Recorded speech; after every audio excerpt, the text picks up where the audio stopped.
How's it going, everyone? Mike here once again for the Super Show Roundup here on the Unlucky Archers YouTube channel. So the shows that I'm going to be covering once again are Gotham, Agent Carter, The Flash, and Arrow. Starting with Gotham, I think it's finally figured out what it is as a show. The writers and the story creators have clearly figured out what path they want to go on, and they're sticking to it, which is great. I think that the cast is getting along fantastic on camera. The dynamic between Jim Gordon and the Penguin, and even the Penguin and Fish Mooney, is only getting better. The actors are delivering incredibly. You know, Jada Pinkett, Ben McKenzie, they're doing really, really well with this show. I'm a huge fan of Ben McKenzie, so I'm really glad to see that he's doing something with Gotham that is great. You know, I don't think at this point I could see anyone else playing a young Jim Gordon, which is something that I really appreciate. You know, the origin stories of this show just keep getting better and better because I love, for example, Selina and Bruce, their relationship as young kids is at that slow boil type of relationship where 1 minute they're good, 1 minute they're bad, they're fighting or they're friends. And it's interesting to see how this plays out as the series goes on and how eventually maybe they end up dating on the show or they become rivals, because at the end of the day we know what they become, Catwoman versus Batman. So I'm excited to see where the show takes their relationship and potentially furthering the Gotham universe in general as time goes on, because we really don't know where this show is going to go, how long it'll last, that type of thing. So it's interesting to speculate where their relationship is going to go. I've also noticed that Selina seems to be more damaged than Bruce is, and the kid's parents were killed right in front of him. You would think that it'd be the other way around, but I want to know more about Selina. I'm excited about the series kind of diving in further as to who she is, and I know earlier I said that I was glad that it wasn't focusing as much on them, but I'm really excited to see more of them as their relationship grows and as the show goes on now. You know, the Riddler's origin story is at that slow boil type of thing, except his is almost like he's in a kitchen and slowly putting together all the ingredients. You know, you slowly start seeing him being hurt by people. No one takes Edward Nygma seriously at all. No one wants to take Nygma seriously whatsoever. They all want to make fun of him. He's the butt of the office. He's the joke of everyone's punchline. He's the punchline of everyone's joke.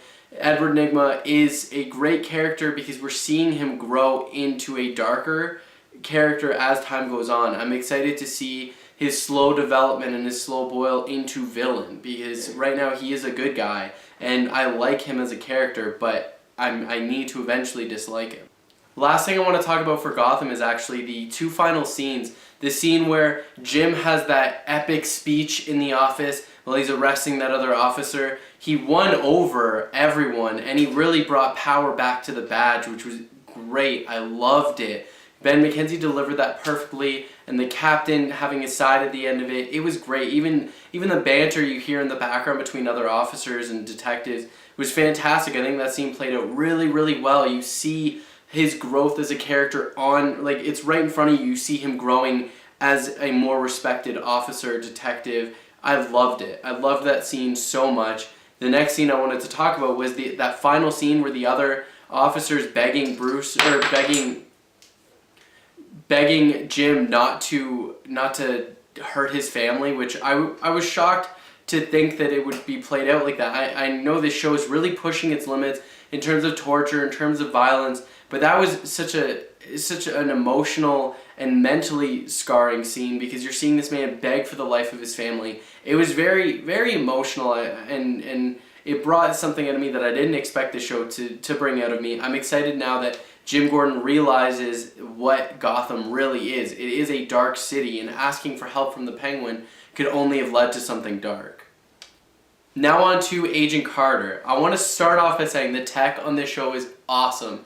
The camera pen, the automatic gun, the automatic pistol, so cool. I love every little invention of this show. It brings something new to the Marvel Universe that we don't see right now. It brings a lot of comic relief and light to the Marvel Universe, in a universe that we just got out of Captain America Winter Soldier and the end of S.H.I.E.L.D. Both were very dark, very upsetting and gruesome, or even just terrifying. Seeing Triplet get destroyed at the end of that episode, we left a very dark scene with S.H.I.E.L.D., with Cap 2. So going into Agent Carter, and now it's picking up this almost comic book like like atmosphere with the tech and everything. It's great. I love every device. I was really surprised to see that Howard Stark had some of Captain America's blood in that vial, but at the end of the day, everyone wanted his blood, so I'm not 100% surprised that it was in this universe. I was just surprised seeing Howard Stark wanting it and wanting to market it, essentially. I'm disappointed in the character. Then again, that's what the Starks did. They were the guys all out for money, and they didn't care who it hurt. So I'm not 100% surprised. I just wasn't expecting to see it in the show. Daniel Sousa's character just keeps getting better and better for me. The more we see him, the more I like him. He's the kind of guy who you want to like. He wins you over because he's just so charming about everything he does. He really, he brings a human side to cops, which back then, everyone just came out of the war, so none of them are really gonna be in the greatest of moods. So he brings a human side to the SSR, and I'm really excited to see more and more of his character. I really hope that there's a second season to the show, or we get to see more of his character somewhere down the line, because I do really appreciate Daniel Sousa. Incorporating Dottie Underwood was great. For anyone who doesn't know, Dottie Underwood underwent the same procedures that the Black Widow did, so it's really exciting to see that we may actually see a Black Widow origin story on the show or in an MCU environment. Finally, it's just the Flash and Arrow we have left. For the Flash, I'm just going to say I really appreciate the flashbacks that they're having. Ironic for a show called The Flash, but it's bringing more of an origin story to the characters we haven't really gotten to know. We're seeing the origin of Barry, but we don't know that much about Wells or Cisco or Caitlin or even the Pied Piper. Maybe we could see some of Joe, maybe more of Barry's childhood. I really do want to get to know these characters a lot more than we already have. I'm glad that they're incorporating that into the show.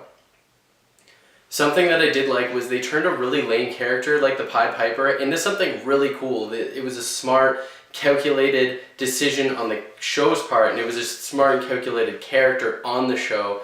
Really stoked to see him actually being utilized very, very well. I'm super excited about what he said about finding Firestorm and everything to do with the Pied Piper. I think he's going to be a more significant character, almost maybe a rival to Barry in the end of the day. I'm really excited about it though. I hope to see more flashbacks. This episode was fantastic though. There's not much else I can say, but this show was great. Seeing Wells at the end with the Reverse Flash and that piece of tech he stole in the mid-season finale, kind of getting ready to do whatever. We really don't know what he is. We still don't know if he's a good or a bad guy, because as Tom Cavanaugh came out and said he's the Reverse Flash, he also can't uphold the Speed Force, so clearly he's not the same Reverse Flash that fought Barry. So who knows what's going on with this show? Who knows if he's a good guy or bad guy? I just really want to see more. As for Arrow, I'm really excited about, one, Oliver being back, two, the flashbacks are finally matching who Oliver is now. Seeing Oliver being able to kick ass in the flashbacks is starting to make sense. How 5 years ago he finally started kicking ass, and it's really appreciated seeing that character's growing. I'm glad that they're not just kind of pushing it aside and eventually it's just going to one day snap into this Oliver Queen. Glad that it's a gradual process to becoming the Green Arrow, or not the Arrow, sorry.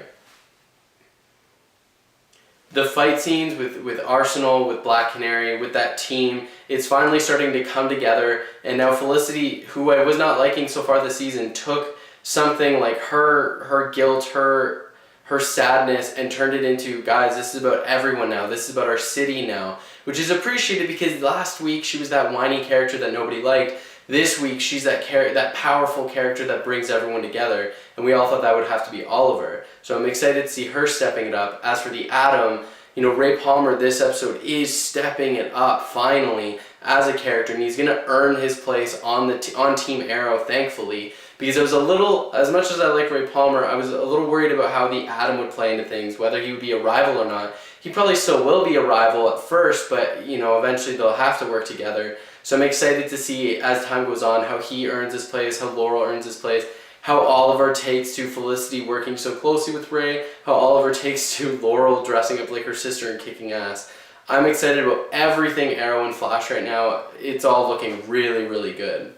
As for the super fan theory time, I don't have too many this week, but here are my two main ones. I think Harvey Bullock killed Bruce's parents just by size and whatnot of the murder. Maybe Fish had him do it, because you know how the cops end up owing everyone favors. I really do think maybe Harvey Bullock did it, and that's why he wanted Jim to drop the case so bad.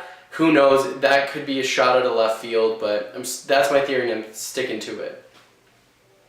As for Flash, I'm now starting to think that, you know, there's multiple reverse flashes, which I already had a theory of, but there has to be multiple reverse flashes. But here's my thing. I think Tom Cavanaugh's character, Dr. Wells, was not a speedster when he went back in time.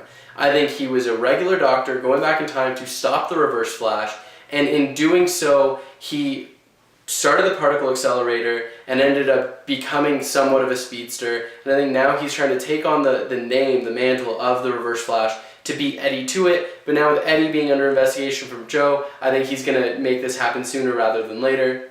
And he's going to mess up the whole timeline, as we're expected time travelers do. Another theory, though, is that there's going to be flashbacks incorporating Arrow, Flash, and including Ray Palmer. I think somehow it's going to all tie together, because I can't see with episode 17, I believe that's when the next crossover is with the Atom, with Ray Palmer going over to Central City. I can't see him and Felicity just going without already knowing who Cisco and Caitlin and Dr. Wells are. I think that there's already been a history there, so I hope to see flashbacks that incorporate all three characters very soon. That's it for the Super Show Roundup today. Have a good one, guys. See you later.